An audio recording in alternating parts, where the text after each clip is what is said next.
Olá, assinante do dossiê Saúde Essencial, bem-vindo a mais uma edição do Café com Saúde. Hoje recebendo aqui a doutora Denise de Carvalho, que é médica, é cirurgiã digestiva, endoscopista e hoje vai falar um pouco com a gente sobre essa questão do intestino e vai falar de várias outras questões. A doutora Denise, ela está ligada a medicina funcional, que não é uma especialidade, mas é algo muito interessante que a gente vai descobrir agora um pouco mais o que é. Doutora, eu queria saber um pouco isso, assim, o que é a medicina funcional e como que você chegou a esse universo? Como que você conheceu? É muito interessante, né? Primeiro eu queria agradecer, obrigada por me receber, me dar a oportunidade de falar sobre isso, que eu amo, né? E eu me sinto muito à vontade com o tema.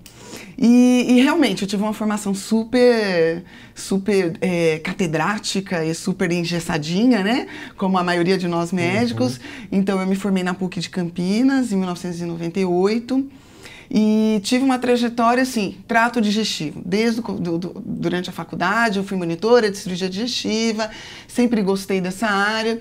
E aí, eu fui morar na Espanha, que eu casei com um médico que ia fazer uma especialização lá. Então, eu tinha acabado de me formar, não sabia de nada, né? E fui. E chegando lá, eu me candidatei para fazer um estágio em gastroenterologia dentro da Universidade de Barcelona, no Hospital Clínic, que na época era o centro de gastroenterologia europeu. E aí eu cheguei lá e me candidatei, deu certo, fiquei. E lá eu realmente me abri um pouco a mente em relação ao trato digestivo, porque eles estavam muito avançados em relação a gente aqui. Mas eram coisas muito tecnológicas, né? Então, quando eu voltei para o Brasil no ano seguinte, eu falei assim, eu quero fazer endoscopia digestiva. E aí eu acabei indo fazer cirurgia digestiva já pensando na endoscopia, porque eu queria fazer coisas muito tecnológicas, como magnificação de imagem, ultrassom endoscópico. E fui. Fiz os meus 2 anos de cirurgia digestiva em Santos, que era onde eu morava. E depois parti para a endoscopia digestiva aqui em São Paulo. E me candidatei em todos os melhores lugares e pude ficar no melhor de todos, que era a USP na época. E fiz minha endoscopia. E fiquei trabalhando, do ponto de vista médico, achando que eu estava por cima da carne seca, né? E foi tudo bem, graças a Deus. E fiquei aí alguns anos trabalhando dessa forma, até que em 2010 eu passei por um processo de divórcio. Eu tinha 2 crianças pequenas e tal, e tinha um detalhe do meu passado que eu nunca dei muita bola, que foi, eu tive uma febre reumática aos 6 anos de idade e fiz uso de antibiótico por muitos anos, constantemente, até entrar na faculdade aos 17 anos. E isso tinha alterado toda a minha ecologia intestinal. O uso de antibiótico com frequência e por tanto tempo, como foi o meu caso, alterou a proporção entre as bactérias do meu intestino. E se alguém chegasse para mim e me perguntasse, Denise, você tem alguma queixa digestiva? Eu ia falar não. Porque eu achava que eu não tinha. Na verdade, eu não sabia o que era viver normal, porque eu sempre vivi daquele jeito. Então, eu deitava para dormir, eu ouvia o barulho da minha barriga, algumas coisas me davam azia, e aí eu fui me limitando. Então, isso eu não como porque me dá azia, isso eu não como porque nessa hora eu não posso, se eu comer e misturar tal coisa com tal coisa, eu não posso. Então, eu tinha me adaptado àquilo. Então, se alguém chegasse para mim e perguntasse, eu falasse, isso que eu até sempre falo nas minhas aulas, preste atenção nas queixas digestivas dos seus pacientes, porque a maioria tem. Só que ele nem relata, porque ele está tão acostumado a viver com aquilo que ele já se limitou, parou de consumir tal coisa, e vai levando a vida. O intestino dessa pessoa sempre foi assim, então se você perguntar, teve alguma alteração no hábito intestinal? Seu intestino funciona bem? Tá bem, para ele é o bem dele, né? E era o que acontecia comigo. Então, eu achava que eu não era normal. E aí, na hora que eu passei um estresse muito grande, que foi durante o meu divórcio, eu tinha 2 filhas pequenas, né, e todo aquele mundo de uma mulher então divorciada, e longe da família e tal, porque minha família mora em Campinas, eu comecei a apresentar alterações que daí eu percebi que tinha alguma coisa errada. Então, começaram com alterações de sono e de comportamento. Eu fiquei muito agitada e a princípio eu não conseguia dormir, depois eu tinha cansaço o dia inteiro, só que não desligava. Depois, quando eu estudei com os americanos, eu conheci o termo que se chama wired and tired. Então eu estava o tempo todo cansada, mas ao tempo todo ligada. E eu não conseguia desligar. E aí eu ia em vários médicos, vários colegas, e todos diziam, tá tudo bem. seus exames estão normais. E para mim é tristeza, porque eu queria encontrar alguma coisa, não estava normal, eu sabia que eu não estava normal. E aí eu achei a resposta com alguns médicos americanos, o Chris Kresser, o Mark Hyman, que é fenomenal, e com alguns nutricionistas eu descobri a palavra disbiose. Eu falei, mas o que é isso, né? Eu tive na USP, né? Fiz residência lá, fazia leitura de estudo científico todas as quartas à noite e nunca ouvi falar nessa palavra, né? Então qualquer pessoa chegasse para mim e falasse a palavra disbiose, eu falava, tá querendo aparecer, né? Quem é essa pessoa, né? Então hoje, se eu ouvisse a Denise anos atrás, eu ia pensar isso também, entendeu? E nem culpo quem pensa assim, porque eu achava que eu estava dentro dos melhores lugares e nunca tinha ouvido falar sobre isso, né? E o que é disbiose? Né? É o descontrole ou desequilíbrio da ecologia intestinal. Então, seja por quantidade de micro-organismos ou seja por alteração nessa proporção. Eu, pelo fato de usar antibióticos com muita frequência, eu tinha uma alteração dessa proporção bacteriana. E num momento de estresse, quando a gente tem um estresse muito grande, a gente entra num modo de economia de energia. Então, eu vou priorizar a minha energia para aquilo que é essencial à minha sobrevivência naquele momento. O trato digestivo não está nessa lista, mesmo porque o trato digestivo ele é comandado pelo sistema nervoso parasimpático, através da ação de um nervo que se chama nervo vago. O sistema nervoso parasimpático é conhecido em inglês pelo sistema nervoso do rest and digest. Quando você está estressado, você está na reação de fight or flight. Então, wired and tired, né?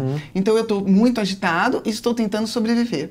Então, não tem um momento de descansar e digerir, né? Então, tudo que eu como, que a gente continua comendo, começa a sobrar sem digestão.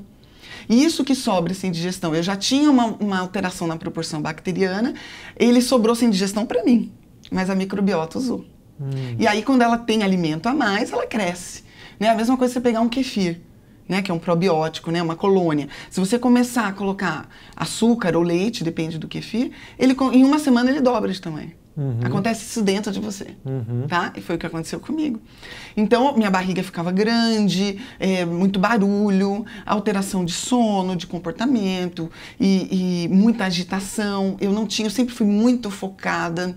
Então, eu sempre consegui estudar na sala, com todo mundo conversando, porque eu sou filha do meio de 3 mulheres, e todo mundo falava, eu sempre estudei, desligava completamente. Comecei a não conseguir fazer isso. Eu pegava um livro, eu não terminava de ler o capítulo, eu já queria ler outro livro. Então eu não conseguia concluir um pensamento, eu não conseguia concluir um trabalho que eu fosse fazer, aquilo me entediava muito rápido.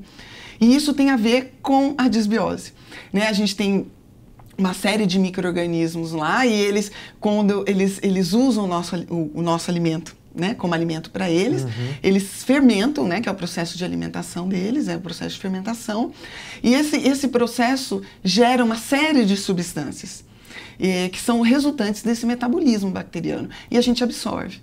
Algumas a gente absorve e aí começa a alterar, inclusive, comportamento. Né? Então, tem ação cerebral e outras podem ficar na luz intestinal e alterar hábito intestinal. Então, eu tinha alternâncias de hábito intestinal, uma época constipado, outra época com diarreia. E isso é uma reação normal do corpo, né? Porque se eu fico constipada, a bactéria quer que você fique constipada, ela não quer morrer, entendeu? Ela não quer ser liberada, né? Então, ela começa a acumular. E aí ela acumula até um tempo que esse metabólito que ela produz irrita tanto a parede do intestino que você, para se defender, começa a ter diarreia. Então fica um tempo constipado, um tempo com diarreia, um tempo constipado. Não existe padrão. Esse sintoma, diarreia ou constipação, é clássico de disbiose? Sim, assim, não tem... mas às vezes você tem um padrão, depende dessa microbiota. E essa microbiota depende do quê? De vários fatores, né? Depende da onde você mora, com quem você convive, se tem animais na casa ou não, o uso de antibióticos de repetição, o uso de drogas que inibem a secreção ácida do estômago, o estresse, depende inclusive da sua gravidez, né? Como estava a sua mãe durante a gravidez, como foi o seu tipo de parto, foi parto normal, foi parto cesárea, foi amamentado, não foi amamentado, então são muitas variáveis, né? E nesses casos, você pode ter, nenhuma disbiose é igual a outra. Aliás, nenhuma microbiota é igual a outra, mesmo em gêmeos idênticos, né? Porque eles não estão 24 horas no mesmo lugar e tendo em contato com as mesmas pessoas. Então, uma disbiose normalmente pode se manifestar com essas alterações de hábito intestinal. Então, alternância de hábito intestinal. Outra forma é constipação. Tem pessoas que têm um padrão de constipação. Isso depende dessa microbiota. Outras pessoas têm um padrão de diarreia. Né? E isso tem muito a ver com, inclusive, as medicações que a pessoa toma. Então, mulheres que tomam anticoncepcionais orais, né? A gente pode estimular o crescimento de um tipo de bactéria que se alimenta de estradiol, né? Que é o hormônio feminino que a gente está tomando por via oral, que não é seu, é da égua. Né? Então ele é muito mais potente, essas bactérias se alimentam disso. Tem até um nome essa microbiota que se chama estroboloma, que se alimenta disso e faz uma coisa que a gente chama de predominância estrogênica na mulher, que aumenta a celulite, irritabilidade, chance de câncer de mama, de ovário, de endométrio. Indiretamente você já está avisando as mulheres que não é bom tomar esse tipo de anticoncepcional, né? Anticoncepcional por via oral especificamente, ainda pior ainda, pensando em saúde intestinal, né? Mas tem toda uma questão alimentar também, né? Depende do que você se alimenta. Depende do que você se alimenta, você vai alimentar uma bactéria específica. Então, se eu como muito carboidrato simples, né? Com pouca fibra, eu vou alimentar um tipo certo de bactérias. O que seria uma forma ideal, né? Do ponto de vista de microbiota? A melhor dieta para microbiota é a chamada dieta mediterrânea. Que a gente tem bastante verduras, legumes, ou seja, muita fibra, né, que alimenta a microbiota saudável, que fermenta essa fibra e produz uma substância que se chama ácido graxo de cadeia curta, especificamente um que se chama butirato, que é excelente para a saúde intestinal, mas para a saúde do corpo inteiro, para diminuição da incidência de câncer, diminuição da incidência, inclusive, de doenças neurovegetativas cerebrais, diminuição do processo inflamatório que está envolvido também, por exemplo, com diabetes, né, com hipertensão, com a síndrome metabólica, chamada síndrome metabólica. Então, a dieta mediterrânea ela é muito rica nisso, mas também tem proteína, né, que vem dos peixes, e tem gordura boa, que vem do azeite, né, e da abacate, azeitona, isso, as castanhas, né? Então tem uma gordura boa também. Na dieta mediterrânea, uma pessoa chega a consumir 1 litro de azeite por semana, por pessoa. Então, é uma dieta, do ponto de vista de microbiota, é a melhor dieta. No entanto, que a gente sabe que o índice de processo inflamatório com a dieta mediterrânea é muito diminuído. Né? A síndrome metabólica é muito diminuída com a dieta mediterrânea. E especificamente pela ação que ela tem sobre a microbiota. Que é um mundo totalmente novo, totalmente, infelizmente, ainda desconhecido da medicina tradicional. E complexo, né? Porque, pelo que você falou agora, tem muitas causas que vão influenciar. E aí, também, com a quantidade de causas que você falou, eu fiquei pensando aqui, falei, será que tem alguém que eu conheço que esteja sem a disbiose? Porque parece que é muito difícil. Como que faz? Assim, como que a gente trata? Como cuida disso? É muito difícil, né? Eu falo assim, eu sempre falo nas minhas aulas que é extremamente desafiador, né? Eu sei porque eu já estive lá. Né? Eu ouso dizer que todo mundo tem disbiose. Hoje a sua experiência com o que você tem feito zerou, você não tem disbiose. Não posso falar isso. Sabe por quê? Porque eu sou uma pessoa estressada. Né? Porque eu também sou uma mulher, como todas as outras aí, que trabalho, tenho filho, né? E quero estar bonita, quero estar... Então, assim, eu também faço 1000 coisas ao mesmo tempo, sabe? A mulher polvo, né? Então, nós mulheres, que na verdade são as que mais sofremos com isso, né? Com esse acúmulo de funções, nós todas somos. E além disso, a gente tem a flutuação hormonal, né? Que também altera a microbiota. Então, assim, eu acho que a minha disbiose está mais controlada, né? Mas eu não posso dizer que não tem, né? E tem várias formas de você fazer esse diagnóstico, né? Tanto do ponto de vista clínico e de história. Então, uma boa conversa. Por isso que as consultas não podem ser rápidas, né? Eu normalmente sei desde como foi a gravidez da pessoa. Eu pergunto, nasceu de parto normal? Né? Foi amamentado? Você tem mais irmãos? Porque eu também, quanto mais crianças no mesmo ambiente, mais divisão e mais diversidade bacteriana, que está relacionada à saúde também. Quanto maior número de bactérias diferentes eu tiver no meu trato digestivo, mais saudável eu sou, porque uma compete com a outra, entendeu? Nenhuma cresce demais. Então, quanto mais filhos na mesma casa, melhor. Você tem irmãos, é filho único? Qual é seu número? eu pergunto, ah, 5 irmãos, mas qual que é seu número? 2, 3, 4? Isso também influencia, né? Durante a infância, muitas infecções, né, de garganta, de ouvido, asma, alergias de pele também está relacionada à microbiota. E aí eu vou perguntando se a mulher, com que idade você menstruou, como eram esses ciclos menstruais, até para a gente ver a questão da predominância estrogênica, né, que eu falei. Então é muito longo, se você me deixar aqui eu vou falar 2 horas. Nossa, é bastante coisa que tem para mexer. Além da alimentação, na hora de tratar uma disbiose, o que mais a gente pode fazer? Então, assim? isso vai depender de como a gente fez esse diagnóstico, né? Esse diagnóstico normalmente é clínico, né? E de história, então isso, pergunto tudo da vida da pessoa. E, inclusive, hoje, né, como é que está essa questão do estresse, do trabalho, né? Como está a vida conjugal, né? Que isso é um problema muito grande em relação ao estresse, né? Porque o trabalho você deixa o seu patrão, teoricamente, no final de semana, né? Mas a sua harmonia familiar, não, né? Então, eu tenho que saber tudo isso, né? Porque eu preciso modular o estresse dessa pessoa. Mas, normalmente, o diagnóstico é clínico, né? Pela história e pelas queixas. Pelas doenças que essa pessoa também tem, porque tem um aumento de algumas doenças com a disbiose, especificamente as doenças autoimunes, então o que é muito comum, artrite reumatoide, doenças da tireoide, né, o hipotireoidismo de Hashimoto, ou a doença de Graves, que é o hipertireoidismo, e doenças psiquiátricas, né, principalmente depressão e bipolaridade. Então eu sabendo disso tudo, eu já falo, tem a orelhinha de disbiose, focinho de disbiose, rabinho da disbiose, só falta eu terminar de desenhar o coelhinho, né? Uau. Como é que eu termino de desenhar isso?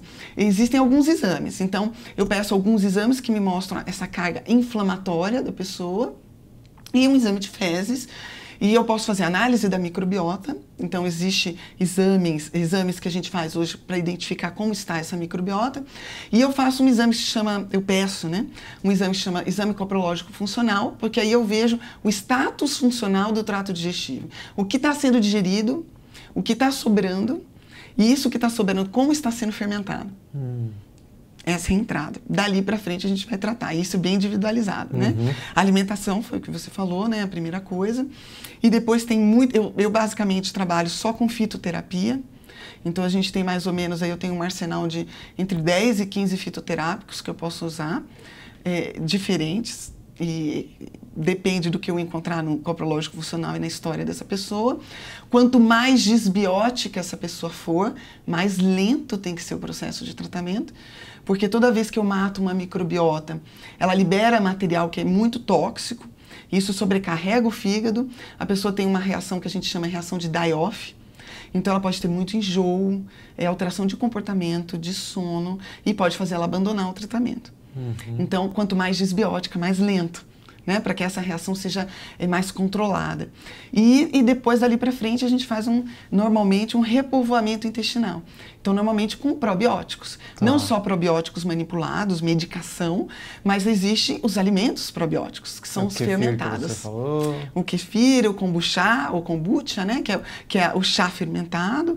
Tem o kimchi, que é um outro alimento fermentado. Tem o sauerkraut, que é o chucrute, né, que é do repolho fermentado. Mas é uma cultura que a gente precisa melhorar aqui no Brasil, né? O uso de alimentos fermentados. Existem vários vídeos por aí, né, em rede social, YouTube, né, que ensina como você fazer seu próprio probiótico. E probiótico devia fazer parte da vida da pessoa dali para frente, tá? Regularmente. E, eventualmente, passar novamente por um outro processo de reavaliação dessa disbiose, porque ela é muito flutuante, né? De repente, eu deixei ela estável, e aí a pessoa passa um estresse muito grande. Seja um estresse físico, de uma doença, um estresse psicológico, uma crise financeira. O seu corpo não sabe a diferença do que é físico e do que é psicológico. Ele vai reagir como se tivesse um leão querendo te comer na porta de casa. Então, essa reação física afeta de novo o trato digestivo, e aí eu posso ter um desequilíbrio novamente dessa microbiota. É bem complicado. É bem complexo. Agora, doutor, eu queria aproveitar que está dando para ver toda a sua experiência aí com o trato digestivo. Provavelmente as pessoas que estão em casa estão curiosas para saber também algumas coisas, alguns problemas que elas têm. Por exemplo, algumas doenças relacionadas ao trato digestivo, Crohn, síndrome do intestino irritável. Essas doenças também estão ligadas a uma disbiose necessariamente? Sim. Como que... Sim, não é possível a gente desmembrar uma coisa da outra, né? A ecologia intestinal, ela é totalmente atuante, tanto no processo de saúde como de doença. Então, quando a gente fala de trato digestivo, você falou da doença de Crohn, ela tem uma parceira que se chama retocolite ulcerativa. São duas doenças chamadas doenças inflamatórias intestinais e são doenças de caráter autoimune. Então, eu tenho uma alteração da barreira intestinal, que é uma coisa que a gente chama de permeabilidade intestinal, e essa permeabilidade intestinal está aumentada nas doenças inflamatórias. Então, são doenças que são muito parecidas, as duas, o Crohn e a retocolite, são autoimunes as duas. A diferença básica entre uma e outra é que o Crohn, ele atinge mais o íleo terminal, né, que é o intestino delgado, e essa fase final dele já chegando no cólon. E a retocolite, como o próprio nome diz, é mais de cólon e especificamente de reto, que é a porção mais distal. A retocolite é uma doença que ela é mais superficial, falando na parede intestinal, só que por isso ela sangra mais, ela dá mais diarreia. A doença de Crohn é uma doença que a gente chama de transmural. Então, ela atinge todas as camadas do intestino. Então, ela acaba dando sintomas mais, por exemplo, cada vez que eu tenho um processo inflamatório, que eu atinjo todas as paredes do intestino, quando aquilo melhora, ele melhora com, na verdade, uma cicatrização local. Então, eu posso começar a fazer estenoses, né, que são áreas mais estreitas no intestino por causa desse processo de inflamação, cicatrização, inflamação, cicatrização. Então, essas pessoas evoluem muito com fístulas, né, tanto dentro do abdômen como fístulas perianais, na região de períneo, e são pessoas que têm mais crises obstrutivas, né? Então, às vezes é um pouco mais complicado de tratar a doença de Crohn do que a retocolite, mas as duas são, na verdade, variáveis praticamente da mesma condição. Já a síndrome do intestino irritável é uma síndrome que ela é classificada pelo critério de Roma, que é conhecido como doença funcional. Tá? Então, não existe nenhum substrato anatomopatológico presente que justifique a doença. Então, eu coloco ela nessa classificação de Roma e pela pontuação eu falo, ela é uma doença, ela tem síndrome do intestino irritável, que nada mais é do que uma doença funcional. Então, hoje, vários trabalhos já mostram uma relação dela com infecções intestinais. Então, eu tenho uma infecção intestinal por uma bactéria enteropatogênica que altera a mobilidade do intestino e desenvolvo daí, na verdade, uma disbiose. Né, que muitas vezes se confunde com a doença inflamatória intestinal. Então, não é possível tratar uma pessoa com doença inflamatória intestinal sem passar pela disbiose. Né? Porque se ela não é, na verdade, uma disbiose, que muitas vezes ela está classificada como síndrome do intestino irritável, mas na verdade ela tem uma disbiose, e se ela não é uma disbiose, ela é agravada ou piorada pelo processo de disbiose. Então é importantíssimo tratar a disbiose desses pacientes também. Então, só para encerrar essa parte, assim, avisar para as pessoas que, da perspectiva da medicina funcional, que é essa visão que você acompanha também, né? Dá para tratar, então, essas doenças, porque às vezes a doença autoimune também, as pessoas só não tem tratamento, é remédio e para a vida inteira. Inibir o sistema imune, mandar o sistema imune ficar quieto e parar de me atacar. Não, porque na verdade a gente sabe hoje que está por trás das doenças autoimunes com extrema frequência o aumento da permeabilidade intestinal e um mecanismo que a gente chama mimetismo molecular. Então, eu tenho um aumento da permeabilidade intestinal, eu começo a ter contato com coisas que eu não tinha antes, e o meu sistema imune, para me defender, começa a criar anticorpos contra essas coisas, partículas alimentares, paredes bacterianas, coisas que estão ali dentro do trato digestivo, só que eu acabo confundindo e faço anticorpo contra outra coisa minha. Então, dentro do intestino, seriam as doenças inflamatórias intestinais. Então, eu tenho que toda vez, tem uma médica americana que chama Jill Carnahan, que é vítima de doença de Crohn, e ela teve, inclusive, câncer de mama, fez quimioterapia e depois desenvolveu um Crohn. E ela tem uma frase que é o seguinte: não é possível tratar doença autoimune sem passar pelo intestino. Toda vez que eu fizer isso, eu estou tratando sintomas. Olha. Então, eu gostaria que começasse a ter essa visão, né? Já tenho vários colegas, eu fui convidada para falar num congresso esse ano, falar justamente disso, dessa questão da microbiota com doença autoimune, né? Então, eu acho que já está havendo esse crescimento e essa abertura de mente, né? Mas ainda, você sabe, medicina tudo é muito lento, né? Mesmo porque a gente está lidando com vidas, né? Então a gente tem que ter muito critério e muita segurança, né? A gente não pode ser amador, né? E a gente não pode expor ninguém a risco. Então a gente tem muita prudência, né? O médico tem muita prudência. Então as coisas acabam sendo muito lentas, infelizmente, né?